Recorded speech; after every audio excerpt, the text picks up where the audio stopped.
JTBC 뉴스룸을 시작하겠습니다. 오늘의 톱 뉴스는 인사청문회 소식이 아닌 재판 소식입니다. 그것도 앞으로 있을 박근혜 전 대통령 재판의 풍향계가 될 재판이었습니다.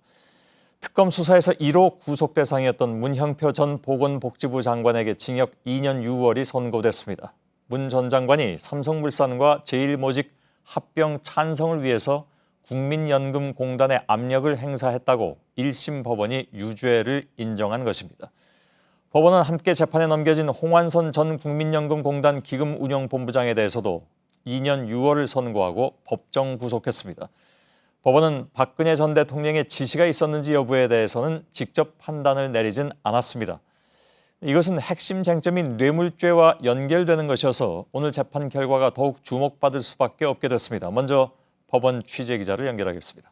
이서준 기자, 재판부가 밝힌 유죄의 가장 중요한 근거가 어떤 겁니까?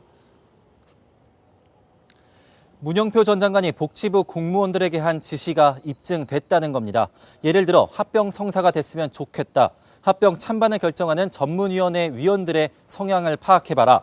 외부 전문가로 구성된 전문위는 반대할 것 같으니 투자위에서 자체 결정하게 하라는 등의 문 전 장관의 지시가 모두 입증됐다고 판단을 한 건데요.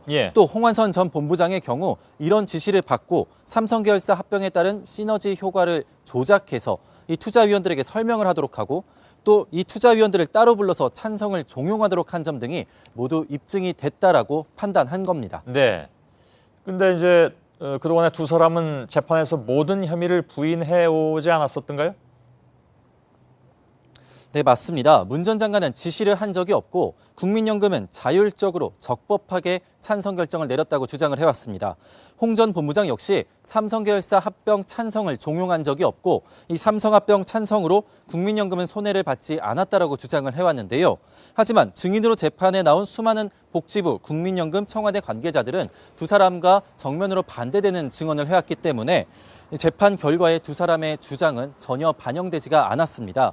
한편 재판부는 오늘 선고에 앞서서 매우 비난 가능성이 높고 불법성이 크다라고 밝혔습니다. 네. 두 사람 모두 지금 2년 6월에 실형이 같이 선고가 됐습니다. 양형에 대해서는 어떤 평가가 나오고 있습니까? 우선 재판부는 문 전 장관의 혐의는 양형 기준에 따라 징역 10월 이상이어야 한다는 전제를 깔고 징역 2년 6월을 선고했습니다. 나름 중형을 선고했다는 건데요. 연금 전문가로 평생을 살아온 문 전 장관이 기금 운영의 독립성을 침해했다는 점에서 죄가 크다고 판단한 겁니다. 홍 전 본부장에 대해서는 부당한 방법으로 국민연금의 불리한 결정을 이끌었다면서도 보건복지부 외압을 못 이기고 행위라는 점을 참작했습니다. 일단 두 명 모두 명백한 사실관계를 전면 부인했기 때문에 실형은 불가피했다는 게 법조계의 의견이었습니다. 예. 그러면 끝으로 특검은 오늘 선고를 어떻게 받아들이고 있는지요?